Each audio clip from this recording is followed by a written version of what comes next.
The woman was pregnant with triplets but still chose to dance for her husband on his birthday. Jack was thrilled, but moments later, she collapsed on the bed from exhaustion. Jack kissed her swollen belly and told the 3 babies inside to close their eyes. But just as he leaned in for the next move, her water suddenly broke. My water just broke. Jack rushed her to the hospital, but what should have been a joyful moment felt anything but happy. He was worried sick about her. The scans showed the babies were in breech position. Saving all 3 would be incredibly difficult. When she saw the doctor was a man in his 70s, she couldn't help but worry if he was up to the task. But the doctor assured them he had delivered more babies than he could count. I am the best of the best, and I swear to you on the lives of my children and my grandchildren that I am up to the task. All right?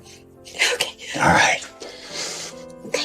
Jack stayed by her side in the delivery room, squeezing her hand and cheering her on. But after 3 hours, she had only dilated 3 centimeters. The doctor came over to discuss an emergency preterm delivery plan. No, we're not gonna have this conversation. We're walking out of this hospital with 3 healthy babies and 1 healthy wife. Absolutely. But I have 3 cribs at our new home. My mother has already knitted 3 onesies. Seeing Jack refuse to face reality, the doctor quietly walked away. After 10 long hours of painful contractions, the first baby, a boy, finally came out. Her scream filled the room. Jack was over the moon, barely able to speak, but the mother's condition was quickly deteriorating. Baby? Something's not right.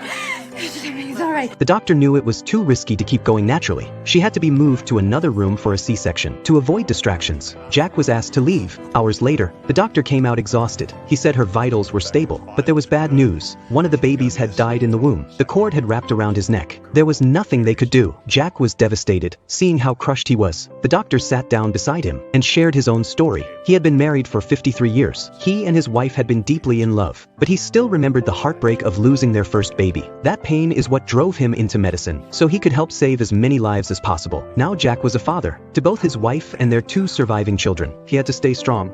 Took the sourest lemon that life has to offer and turned it into something resembling lemonade. The doctor left. Jack stood in front of the nursery, staring silently at the 2 babies inside. Then a firefighter walked over. Jack asked which one was his. The man said someone had left a baby at the fire station that morning, so he brought the baby to the hospital. After the firefighter walked away, Jack looked at the baby in the incubator, and a thought began to grow in his heart. His wife soon woke up. Jack gently told her about the baby they'd lost, but then shared his new idea. He wanted to adopt the abandoned baby. He told her their 3rd child hadn't really left. He had just come to them in a different way. They brought all 3 babies home, even though the 3rd baby was black. They loved him just the same. What they didn't expect was that this little boy would grow up to bring them the biggest surprise of all.